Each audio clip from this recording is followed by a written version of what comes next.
Welcome to the Leadership Lounge, your go-to podcast for insightful conversations, expert advice, and strategies to elevate your leadership. I'm your host, Karie Millspaugh, best-selling author, award-winning motivational speaker, and executive leadership coach. In my profession, I've seen firsthand the daily stresses executives face and how, together, we've overcome these challenges with expert guidance. Whether you're a seasoned leader, aspiring executive, or entrepreneur, this show is for those ready to lead with impact and purpose. This isn't just about theory, it's about practical, real-life application. Tune in for inspiring stories, actionable advice, and leadership lessons you can implement right away to drive success in your career and organization. Let's dive into today's episode.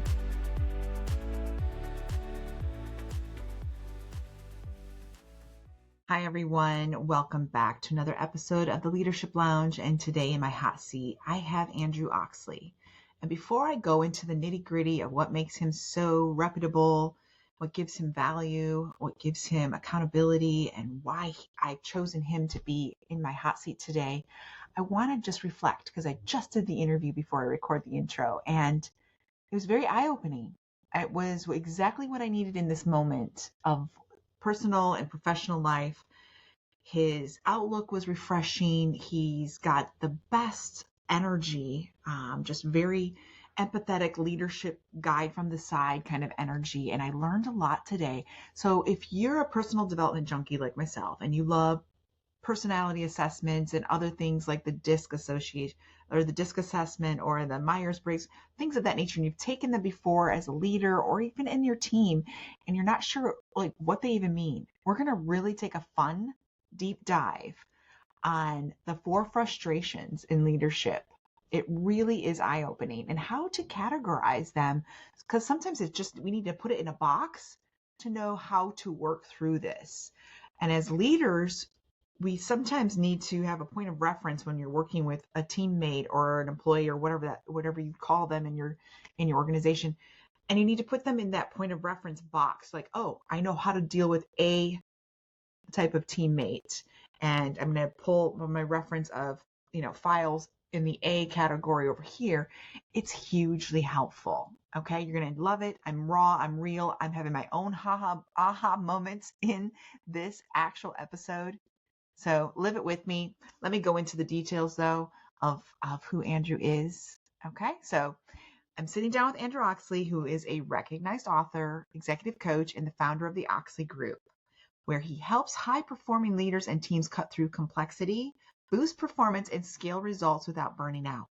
With decades of experience guiding executives at companies such as Coca-Cola, you might have heard a few of these, Turner Broadcasting, Progressive Insurance, Cox Communications, Andrew is known for his ability to turn frustration into fuel.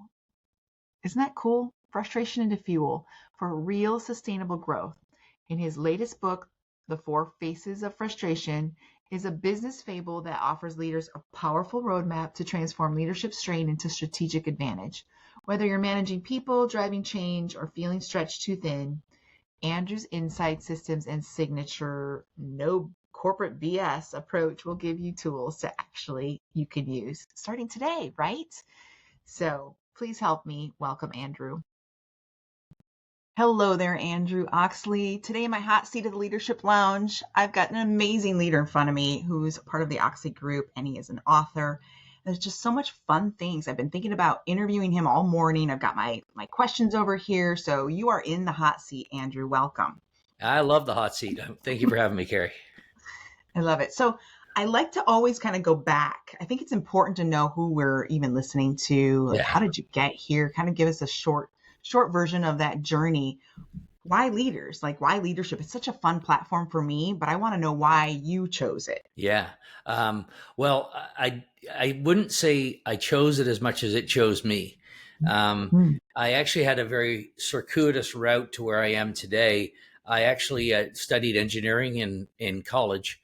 And I like to joke that I was in the 25% of the class that made the top 75% possible. And so, in my final year, I had a business professor who said to me, you should probably do something with technical sales. And so that's what I decided to do. I went out, I started selling commercial air conditioning in Toronto and did that for about 7 years. And then I had what I affectionately now refer to as my midlife crisis, which I'm hoping wasn't the actual midpoint of my life, because I'm approaching the end, if that's the case. But it was definitely a midlife crisis for me. And I didn't know what I wanted to do with my life. I knew I didn't want to continue on the path I was on. And so I decided to immigrate to the United States, and I decided to start a company helping leaders figure out how to live a life of purpose and value and achievement. Because sometimes we get the purpose and value, and sometimes we get the achievement, but rolling it all together sometimes is a bit of a challenge for people. And so doing all those things. Now, I knew 3 people in the U.S. at the time. 2 were my parents, so they were not going to employ me. So I had a rocky start at the beginning, but we got some great clients early out of the gate. Coca-Cola, Mohawk Industries, Progressive Insurance were great clients for us, and still are to this day. But it was interesting because I actually started a business to help people figure out something that I'd not figured out myself yet. So that was an interesting learning curve for me, because I actually had to figure this out, and I've been doing it now for about 30 years. And I would say for the last 25 years, we've really been able to put together some pretty interesting intellectual property and models that help leaders figure out how to do those 2 things, live a life of purpose and value and achievement, without essentially working, what I was doing in Toronto, which was 60 to 80 to 100 hours a week. Yes. I just wrote an article about that on LinkedIn, how to have success without the burnout, or it comes with a price. In my mind, I think, gosh, do I even want what they have? Because they look like they're just haggard and they have no life. Their weekends are staring at their phone or they're on their laptop. I want to connect and hang out with my family, people that matter. So is it a myth that you can have both work-life balance, can you have success without burnout, is what I just want to kind of get your take on. I mean, I think the short answer to the question is yes. The magic is in how, right? Yes. And I think the problem is, and I think we've been sold this myth that we should work smarter, not harder. And I always tell my kids the prerequisite to that statement is you should start working hard first, because if you're not working hard, right, you won't learn the lessons that are necessary to work smarter. So that working hard will take you to a place of diminishing returns. And when you get to that place, you're like, okay, I can't work any more hours. How do I need to work differently? What I see sometimes young people today doing is they try to work smarter out of the gate, and they don't work hard. They don't actually put in the effort. And you have to learn your craft. You have to learn. And I remember we were talking about public speaking before we got on the podcast, and I thought I was a okay public speaker, and then I did, I think, 300 presentations in a 12-month period, and I learned I wasn't that good, because the results and the feedback was immediate. And so, over that course of that year, I got the timing down, and I got my way I interacted with audiences down, and I learned what worked and what didn't work. But that was hard. If I tried to say, well, I'm just going to work smarter, I'm not sure I would have been able to make that level of progress within a 12-month period. So I think, the question around burnout is, what causes us to burn out quite often is a lack of passion for that which we are applying ourselves to. And part of the reason we lack passion is we start to get comfortable and we give up on the things that we wanted, and we start settling for what we think we can get. And one of the things that when we challenge leaders to balance purpose with achievement is we're like, why would you be passionate? Like, what are you passionate about? And a lot of times leaders look at us and they're like, I don't know. They've just lost the spark. And well, when you lose the spark, when you lose the purpose, when you lose the reason why you were getting up and going to work in the first place, other than supporting people at home, which of course is important, then burnout is almost inevitable, because it's just a drudgery then. I love Earl Nightingale's quote. He said, most Americans sleepwalk through life hoping to make it safely to death. And I'm like, yeah, that. I don't think that's why we were put on this earth. We were not put on this earth to just survive, to fight another day. So if you're a leader and you're listening to this and you're like, I sort of feel like that's what I'm doing. I'm surviving to fight another day.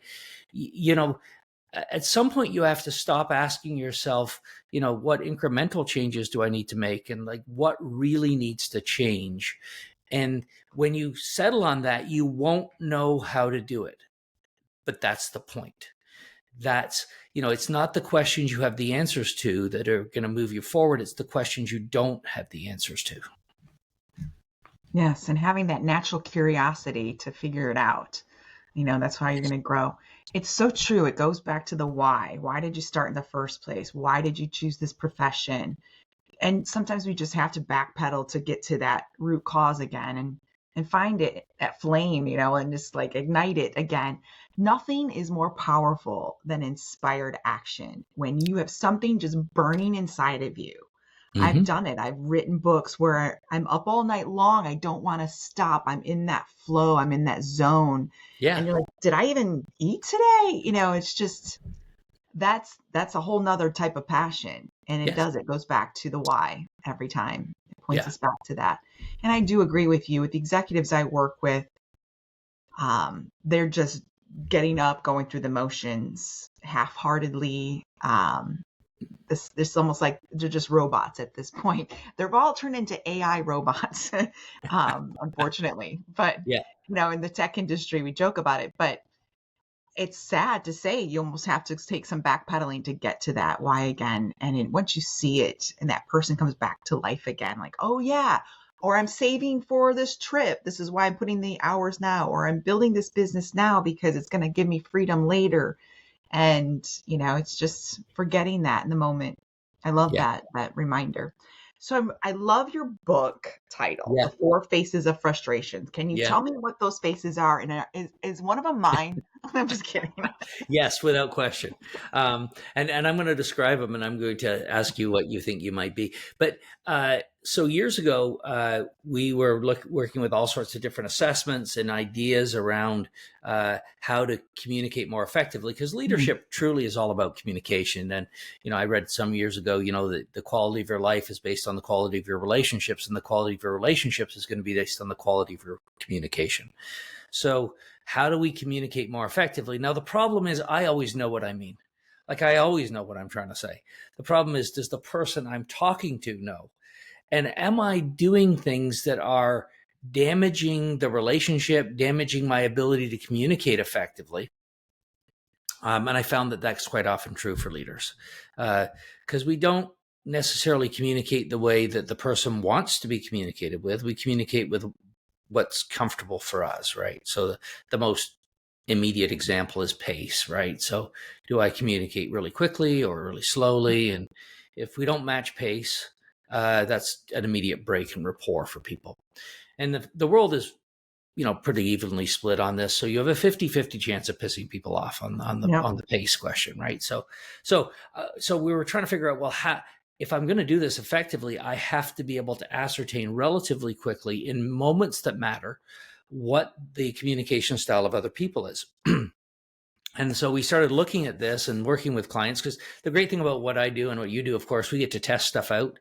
And so we tested this, and we were like, okay, when is it easiest to recognize someone's communication style? And we found out that not only is it easiest when they're frustrated, but it's when they're frustrated that it's most critical to know what their communication style is, because that's the moments of truth in a relationship, right? So how do people act when they're frustrated? Well, first we have to distinguish between anger and frustration. Everybody gets angry from time to time. I mean, maybe you don't. I've been known to sometimes get angry. But 3 of the 4 communication styles transition through anger into what we would refer to as frustration. One sort of stays looking angry all the time. It's never fast enough. It's never good enough. It's, when you ask them when you need something, it's like yesterday, which is impossible, right? So we call those the red face. Red is the color of passion. And in the defense of the reds, they're not really angry all the time, but they are passionate. And the passion feels like heat to other people. So if you know someone in your life who, it's sort of like they're so driven, and they just don't slow down, and they don't listen very well, and they're just, want to get to the top of the hill, fast, preferably. And they don't mind if other people come along, but by gosh, they're annoying sometimes, and they just want to talk. Well, can we talk later, please? So those are the reds. Okay. I've worked through some of those reds. Yeah. And by the way, huge preponderance of reds in leadership positions. Please do not infer from this that they make better leaders. They could. That's a skill issue. I'm not saying they can't, but they like to be in charge. Yes. In fact, if a red works for you, probably feel like you work for them. So that's reds. Move fast, very driven, very task oriented. Now, then you have the yellows, and yellows are also like to move fast, but they're not really into the details, and they love building relationships. They like to hug people when they meet them. They think this builds rapport with others. It doesn't, just with other yellows. It actually sort of, there's other behavioral styles that really don't like it at all. So they're like, why are you touching me? I don't know you. But when yellows get frustrated, they might get angry initially, but then they transition into optimism, and yellow is the color of optimism and the sun. And they start telling you, you know, what's good about this? We're going to get through it. And, very motivational and great at building relationships with people, but they don't really solve the problem quite often. They just try to convince you there's not a problem. And so that's the yellow. Very people oriented, very warm. Emotions all show up outside for the yellow. And then staying with the people orientation, we move around to the greens, and greens are they're a mystery to most people. They are very quiet when they first meet people. They make suggestions, which are actually opinions, but nobody knows it's an opinion. When they get frustrated, they get quiet. They just stop talking. And they're plotting your demise usually. So they're, that's a challenge for many leaders, because they misinterpret the quietness for acceptance. And the green didn't accept what you were saying. They were thinking about it, and they were trying to figure out how to get you to listen to them, but you're not listening, because you're busy moving on to the next problem. So the face for the green is like no emotion. This is a big challenge for a lot of leaders, because, when people get quiet, they look disengaged.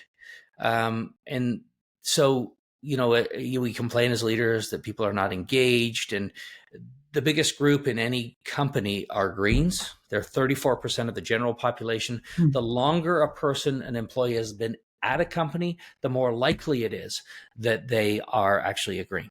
Greens are incredibly loyal. They stick around. Now they could stick around and they're good, and they could stick around and they're not good, but they're going to stick around as a general rule. Very, very loyal people. Make great leaders, but they don't like to be in leadership positions. Usually because the role models of leadership are not greens. So, now one lady that, incredibly successful leader, Tricia Griffiths at Progressive. She's the CEO of Progressive. It's gone through tremendous growth since she took the helm. She's a yellow green. She's all about people. And I think organizations need more examples of diverse leadership, because it actually makes for better leadership teams and more perspectives. So that's the greens, quieter, a little slower moving. I say slower, not slower. They don't want to run off the cliff. And then the last group is the blues, and the blues are the detail-oriented people, the accountants, the engineers, the people who are the bean counters. They have got tons of questions when they're frustrated, because they can see the potholes in the road and no one else is paying attention to them. Somebody's got to pay attention to it, So they look like they're worried. So the faces are the red, who looks a little angry. The yellow looks like he's smiley. The green, which has no emotion, and the blue, which looks worried, because then they're asking tons of questions. So you all probably know somebody when they're frustrated. You've seen the signs. So what do they do? Not when they're angry, but when they're frustrated. Do they start locking down and getting quiet? Do they lock down, ask tons of questions? Do they start telling you everything's going to be fine? Or do they just sort of try to run you over? So once you know that, then you have a little bit of a roadmap of how to deal with that particular person, because what is probably natural for us is probably not best. So that's sort of like the overview of the model. I love that. It reminds me of the DISC assessment. Is it similar? Yes. It is very similar. It's based off it.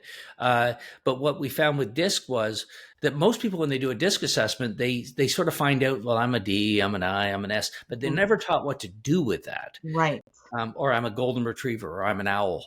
Well, great. But what does that mean from a leadership context? And so, yes, and so what we're trying to do is we're trying to make it very operational and memorable so that people just don't know what they are. They can figure out what that person is. And now what do I need to do differently in order to build a relationship with that person? I love that you give us permission to be more than one color, because it's like I don't fit all in that one box. And it's true. It's when you're frustrated, not who you are in your natural environment when everything's going your way. It's that when conflict shows up, how do you react? Yes. Yeah, there's this myth that when things are at their worst, we're at our best. And it's a bit of a myth. Now, we can be, but usually if we were like to take ourselves out of the mix and think about other people, we know they're not at their best when things are at their worst. And then, so we have these interactions and they don't go well. And we tell ourselves this lie. We say, I'll do it differently next time. Right. And we don't. We do it exactly the same way because it's a habit. It's a natural reaction for us. So, what we're always trying to do is we're trying to create models that explain complex things in very simple terms that people can go, oh, okay. So when I'm dealing with a red, what they need from me is this. And what I really want to do is this. And every time I do this, it doesn't work. So it's not like you need to become someone you're not. Just in the moment, you have to be uncomfortable in the way you respond. Right. Absolutely. How to adapt and shift and change. So as you're leading, is there a test or a quiz, or are you just looking for the signs that your team is falling into one of these categories? Yeah. Well, of course, with our clients, we actually have a learning platform which you put them on, and they can actually plot their people and compare and stuff like that live online. But in terms of just generally, when you're working with people, it's actually not that hard to figure out what people are if you start looking for it, right? And you mentioned that you're not just one behavioral style, right? So there's one of them probably of the four. Like when I was describing that, there was one of them that you probably thought, yeah, those are the people that frustrate me the most. They're the people that I just don't understand them. Like what they do is the exact opposite of what I would do. We call this your shadow. Yes. Not because they're in the shadows, but they're in the shadows for you. Like, I don't understand them. Like, why would someone do that? Like, that's the exact opposite. And so it's not so much that you want to, you have to understand all the styles, because there's probably 2 or 3 that you get, but there's one you don't. So if you can just watch for when you are interacting with those individuals, that's going to be like a huge step forward for most people. It's the red ones that definitely are challenging. They're the most driven. They're generally leaders. They're usually business owners. They run big companies. They come across almost dictator-like it's my way or the highway. So those are the most challenging to coach at some point, but they're also so self-driven that they can be easy to coach as well. But it's the navigating that. If they're open to awareness, self-awareness, and have a growth mindset versus a fixed mindset, you can actually work with them. But I find it so intriguing. I used to work for a global coaching company that we would take our DISC assessment and it would be on a plaque on our desk. So you knew who you were going to interact with before you even got to that project conversation. And this person's this way, they're super analytical. I'm not going to hug them. They're probably not going to want a hug from Karie today. They're probably going to think I'm a little too bubbly for them. I'm going to tone down my energy a little bit and come at them with some analytical reporting and talk to them on their level. So, I love that the more education you get, the more you can adapt for the situation and work as a team, because that's what it's all about, is getting the work done, creating a pleasant Yeah. atmosphere and learning off of each other's strengths, thriving off of your strengths. I can see using something like this, especially in a virtual world now, because I'm Mm-hmm. coaching and working with executives all over the world, of having it like on your Zoom or your Teams, or you're like a little icon or a pin you can wear to like show I'm a red today and I've got a mad face. No, this is or like a temperature check in when you first call, start a meeting. Where's everybody at? And they're like popping in the chat. I'm red, I'm yellow, I'm green. So, I Yeah. mean, does it change from time to time, or are you pretty much always that person? Do you see that um, it fluctuates a little bit? Or do people get to be, is there one color that's like the goal, or it is what it is? Now, most people are a mix. You mentioned that Yeah. earlier, right? Most people are not just one color. I mean, I did coach a CEO one time who was just red. I Yeah. mean, it was everything else was really low. He was super high red, and he scared the hell out of people. Um, and he was a super nice guy. He was so hurt that people were afraid of him, and they thought he was, Hmm. not a very nice person. And I had to say to him, "This doesn't mean you're not a nice person. But you have to be aware of how you're coming across." So, Right. when we first came up with the model, I thought Reds would be sort of offended that we used the angry face for them. And I had a couple of them say to me, "You're damn right we're angry. Why don't people just do their dang job?" So I was like, okay, so it's okay. Now, I have a lot of red in my behavioral style. I'm a red yellow, Okay. 100 red, 100 yellow. You can feel sorry for my wife. But, she said to me one time, and I didn't know I came across as angry, but she Mm. said to me one time, she said, "Why are you so angry?" And it made me angry that she thought I was angry. And I said, I responded like very emphatically that I wasn't angry. And she just started laughing at me. She's like, "So you're angry that I told you you were angry?" And she said, I was like, wow. And what I started realizing was not only does it help you understand other people, but it helps you understand how you come across to others. That sometimes I'm a lot. Um, Somebody said to me years ago, they said, "What's it like to be on the other side of you?" So your audience might think about it like that. Like, what's it like to be on the other side of you? And when I was asked that question, I said, "It's wonderful." And they looked at me, and they said, I know you think so, but it's not always. And I was like, wow. So when is it not? And they told me when it wasn't, right? And it was when I got the red really high, right? Or the yellow when I was like not addressing issues and stuff. And Yeah. so as leaders, not only does it help us understand others, but you got to understand yourself first. If your job as a leader is to influence other people, but if I don't even understand myself, how am I ever going to influence other people, right? Because what we do too often is we double down on whatever we are when things aren't going well. So I become Yeah. more red, or I become more yellow, more blue, more green, and maybe that's not what this situation requires. So you are naturally probably one or two colors, probably, but usually it's two or three colors. There's one that's like super low for you typically. Hmm. And knowing what happens when you get frustrated allows you to be more aware of how you look to other people. And like now when people say there's like certain keywords that you look like when you're frustrated, when you're a red, when people say, "Why are you, being so controlling?" And I don't think I'm Mm. being controlling. Um, Probably I'm stressed, and Yeah. I'm not even realizing how I'm coming across to another person. So rather than saying I'm not, Mm. I need to slow down and say, okay, clearly that's the way I'm coming across to this person in this moment. So how do I need to be different in the moment? I'm never going to be like different on a Right. wholesale level, but in the moment, how do I need to adjust? Yeah, that's so intriguing, because I would say I'm a yellow green.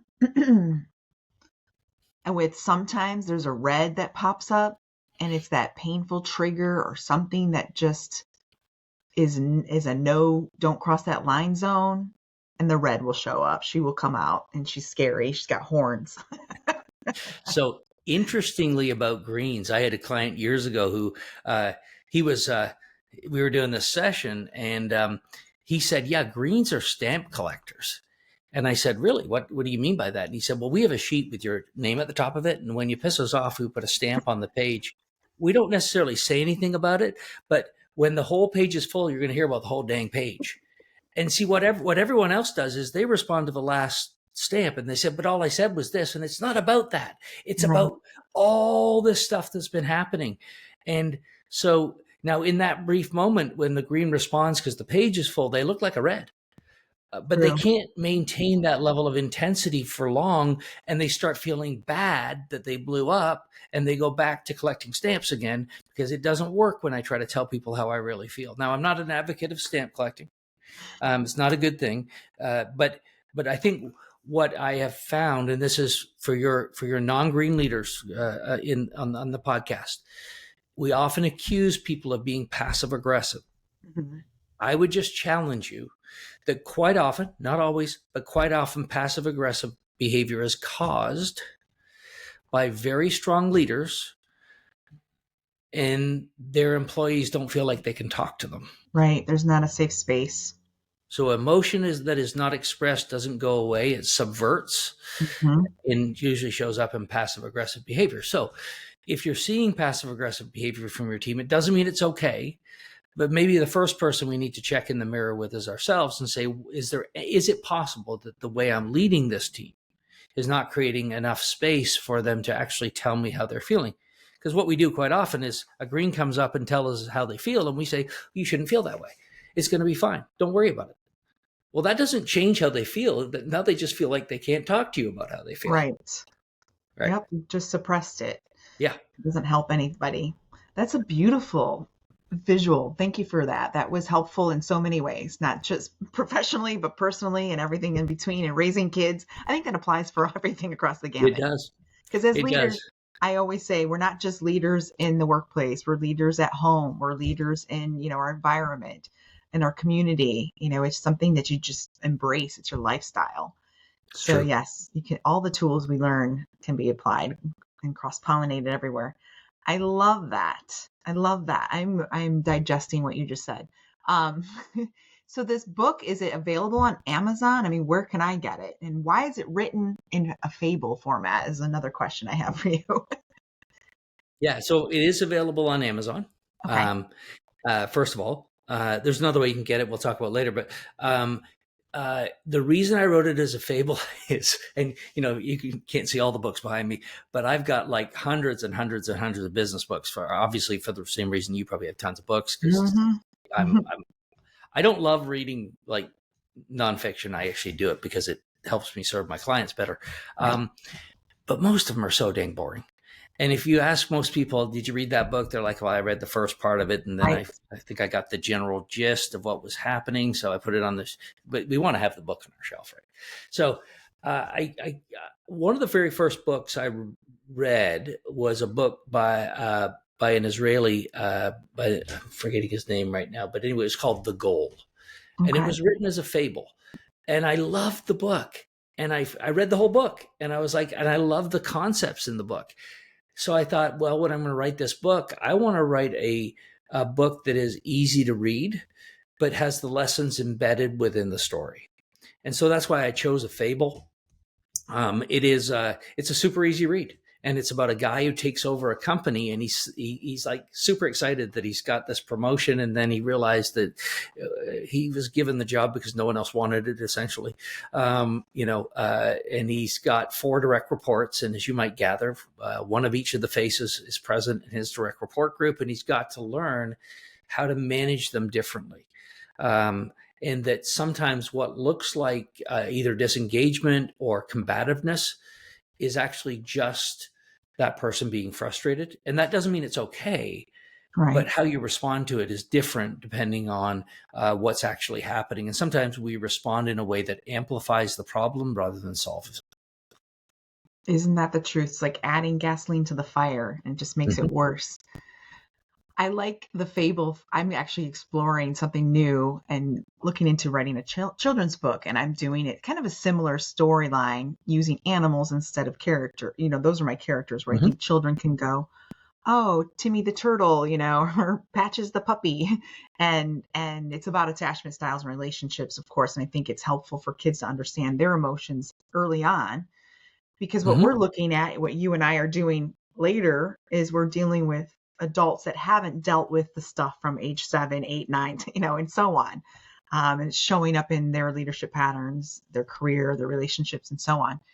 So I like that mindset. I think it makes it fun to read Mm-hmm. something that kind of puts you in a story. Learning can be fun. A lot of those nonfiction books are just heavy.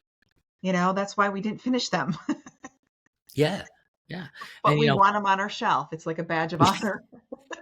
hey, and it's so funny because like sometimes you'll ask people about a particular book and they're like, yeah, I never really got through it. Well, I don't think our goal should be necessarily to finish a book, because sometimes you can get a lot out of, just it's what you apply with the knowledge that's critical, right? But I actually was, the reason I say I'm sort of funny that I do what I do today was because I was actually elected the most likely to fall asleep during training in my previous career. I I was so Oh, bored. And I was like, well, when I decided to do what I do today and do executive coaching, I said, we're going to do it differently. Because I get what it's like to be on the other side of that, where it's just like, why is this person here, and why are they talking about widgets, and they don't understand the business. right. We do things a little bit differently, and what I've been doing now for really almost 30 years is trying to create models that make complex things simple. And I think the reason why most business books are long is because they've taken a simple concept and made it complicated. And that's easier Hmm. to do, by the way. You can complicate almost anything. But a shorter book is harder. So the Four Faces book is probably about a 2-hour read. And Okay. because, and the chapters are super short, because I know sometimes people, you know, they don't get to read a long chapter. So Right. if the chapters are short, they can stop whenever they need to. I love it. I'm going to recommend it on my next client call, just kind of in the Microsoft organization. And especially if it's an easy read like that, it's more Mm-hmm. embraced by the team. It's when you hand them this big, thick book and they're like, really, I don't have time for this.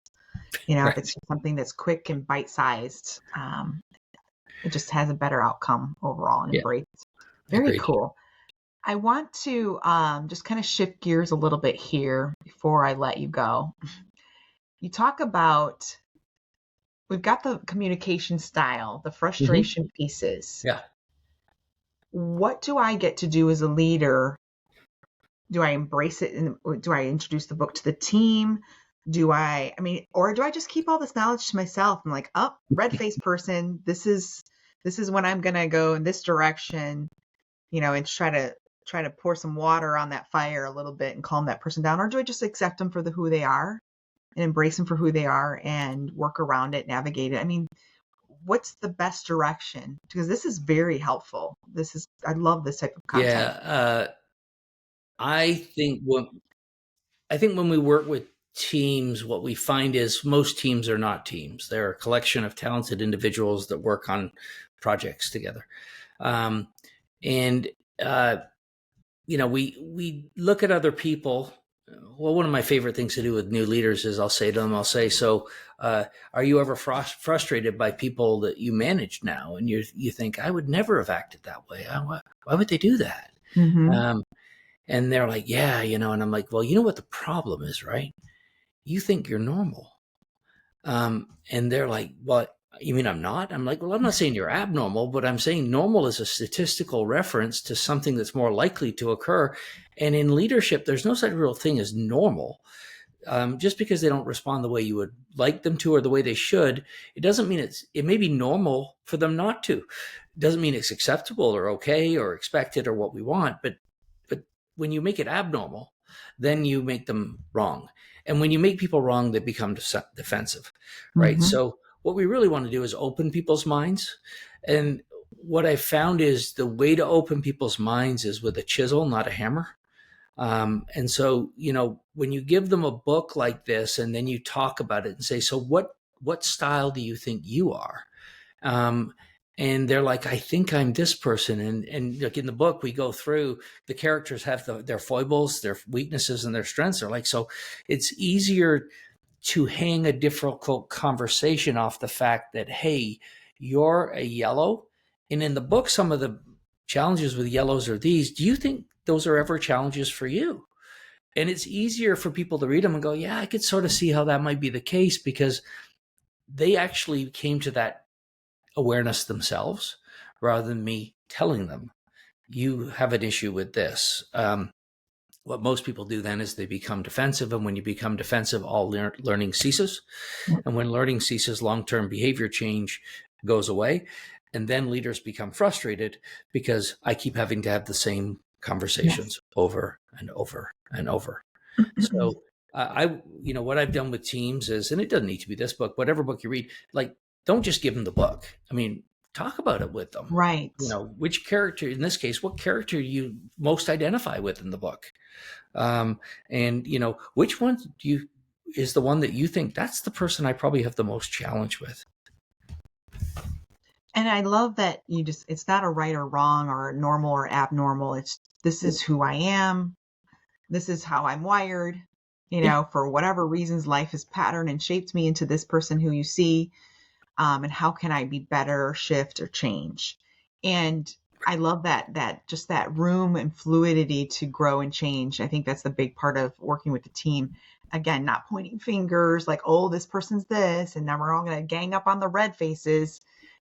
It's not, but make it more playful, like as a fun way to learn. And every workshop I've ever done with even like other assessments, it was fun to learn like, oh, I'm really good at this, but I'm really bad here. Yes. This person over here's got this huge wealth of skill set that I don't have. How can I pair up with them on this project and, knock it out of the park? And just seeing how these intricate puzzle pieces of a team can all fit together and create, an abundant mindset and abundant growth. Yeah. Go on forward. I think it's kind of fun. And in fact, I can't wait. I'm just going to get the book right after we talk. And I'm sorry I didn't get it beforehand. I should have. But the questions are more fun when I don't know what I'm asking, like I'm going in blind. So this is the clearest indication yet that you're a yellow, by the way. Okay. I said this to a client one time. I was like about to do a presentation. She had about 100 of her direct reports in the room, and I have a lot of yellow in my style. And I had this thought right before I went on stage. I'm like, oh, I have the coolest thing. I've never tried it before, but I think this is going to be amazing. Now, she was a blue. And you should have seen the look of panic on her face. You've never tried it before, and you're about to do it live. And to me, that was just exciting. To her, as a blue, she's like, that is not okay, And I realized, I said, no, I have done it before, just not I'm doing a little pivot on it, because I thought she was about to melt down. Right. So this does not match my checklist. I'm task oriented, must match all the script, and these are the rules. That's right. Yes. Yeah, I love it. I've always been somewhat obsessed, and yes, I think yellows we're more feeling type of people, or we've got a lot of empathy and emotional at times, but we're also very warm.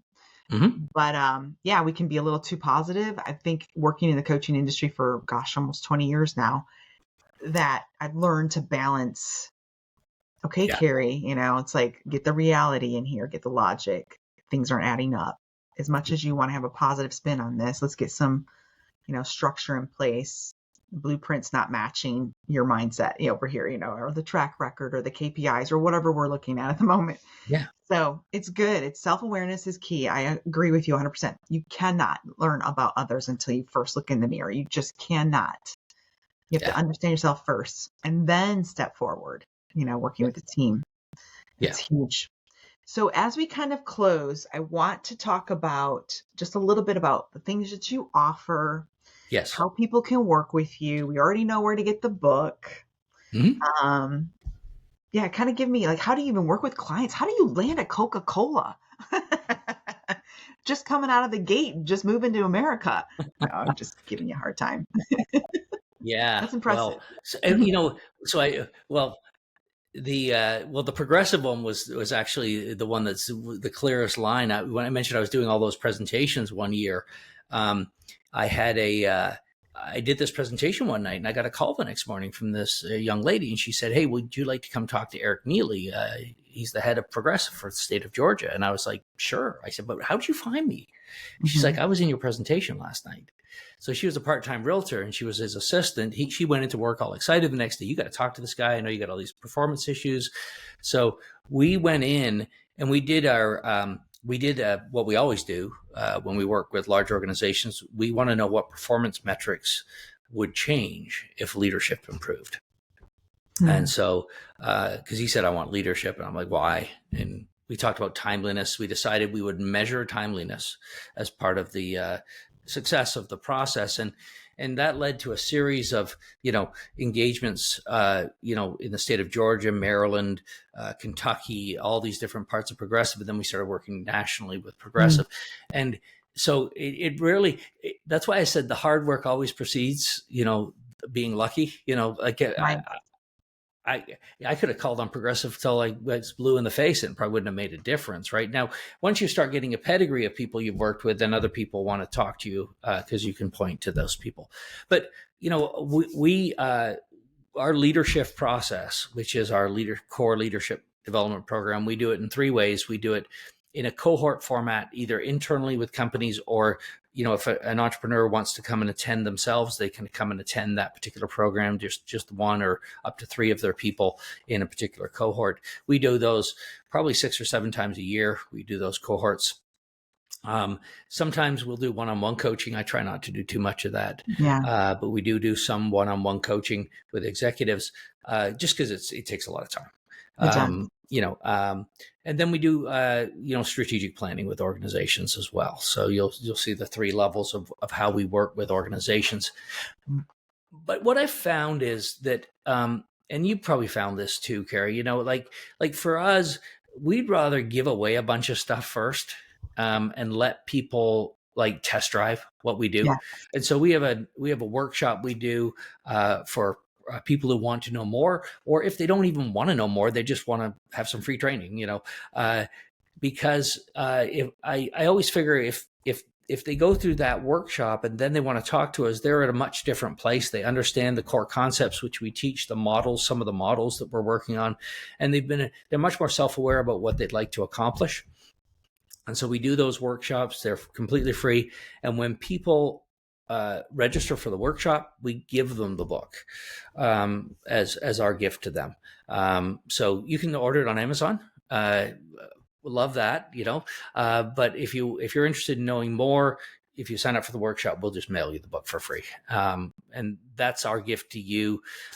One of my first mentors said, if you stop worrying about where your next client's coming from and you serve people really well, you'll never have to worry where your next clients are coming from. And so that's the model we've pursued for quite a few years. Couldn't agree more. That's where it's just helping people, and there's so much fulfillment in that. I also think it's great business model, looking at it from a marketing brain that I have, of you're kind of weeding out who's not going to be an ideal client. If you did the workshop and they don't love it or didn't even complete it or don't even care, they're not going to be somebody that's going to hire you, or pass your name along to someone else. So, but those that are hungry for more will find you. One of the things we tell the prospective clients, and every time we hire a new staff member, they flip out when we tell them this is our promise to our clients. So for 30 years now, we've said that if at the end of the engagement you feel like we have not met your expectations, we will refund every part of your fee you feel is appropriate. And we've never had to refund any money. Wow. And the reason is, I had a client tell me one time, he's like, "I know what you're doing." I'm like, "What is it?" And he said, "It's client selection." And so you're right. It's client selection. Like if I talked to a client earlier this week, and he's going to come and be part of our next cohort. And I wanted him to be able to ask me questions, but I wanted to ask him questions to see if I really thought this would help him. Because if it wasn't going to, I don't want an unfulfilled obligation. I'd rather give the money back if that was the case. Now, I've never had to, but I would, Mm-hmm. if we ever, because that's on me if I allow somebody to start doing work with our organization. And we tell all our coaches the same thing. Don't start working with somebody if you don't think you can really help them. Right. Or if they're not really in it, they're just not, there's no skin in the game. They're just kind of like, they want you to come along with your little fairy magic dust and fix everything, but not do the work. And there's a lot of those, you know this. Yeah, that is absolutely true. Yep. Got to do the work, got to double down. Beautiful. So I will put that in the show notes, links to your site, links to the workshop, links to the book if you want to bypass the workshop altogether. Sure. Yeah. All of it's great. All of it's great. Any closing thoughts before I let you back out into the wild free? Yeah. As a yellow red. No, I'm just kidding. I would just challenge your listeners, you don't have to be sick to get better. You should be in a continual process of improvement. And years ago, I remember I was working with a particular mentor, and I called them up, and I'd really been struggling for quite some time with a particular challenge. And I called him up, and his name was Bob. I said, "Bob, I get it." And he laughed at me. And he was not the kinder, gentler mentor. He laughed at me. He said, "Oxley, you don't get it. I don't get it. Nobody gets it. This journey has no finish line." And that could either be depressing or it could be exciting. The exciting part is that I don't have to work more hours to get better results. At some point in your life, you're like, and this goes back to your balance question you said earlier, Karie, if you think you can work more hours to become more successful, at some point you're going to run out of hours. Okay. So I'm not saying hard work's not important, but at some point you're going to run out of hours, and you have to ask yourself, okay, how do I need to change? How do I need to be different? And for most of us, we don't have to walk that path that no one has ever walked down. You can find a coach. You can find somebody who has a mentor who has that experience. And we always say, well, our situation's different. I'm sure you've heard that a million times, and so have I. I'm like, no, it's really not. The problems just replicate. They're the same problems with a little bit of different dressing on them. And you're not that unique. And that's what someone told me years ago. You're just not that unique. Right. Your problems are, to a great degree, similar to every other leader's problems, right? And so there's two ways to learn anything. You can learn it from the school of hard knocks, or you can learn it through the experience of others. And we are so proud of our skin, knees, and our bruises. And we learned it all ourselves. And it's just the hardest way to learn. So find somebody who can help you. Yes. Avoid the potholes. Go with someone that's already fallen in a few. Yeah, exactly. Yeah. Absolutely. I love your knots. Don't have to wait till you're sick. It reminds me of, because I've done wellness coaching too. That's how I started forever ago. My baby girl was just little, but an ounce of prevention is worth a pound of cure, is what we would say. Like, just get ahead of it. Don't wait till you're broken and broken down on the side of the highway. Get ahead of it. Get the maintenance in place. Yes, absolutely. I love it. I've enjoyed this conversation immensely, Andrew. I am excited to share this with my audience, and I cannot thank you enough for your time today. Well, I've totally enjoyed it, Karie. Thanks so much for your time. Thank you. Thank you. Big hugs, guys. We'll see you on the next episode. Hi there, friend. If you enjoyed this episode, do me a favor and double check that you're subscribed or following. And if you've got a quick 30 seconds, it would mean the world to me if you could leave me a 5-star review and share what you specifically liked about this episode.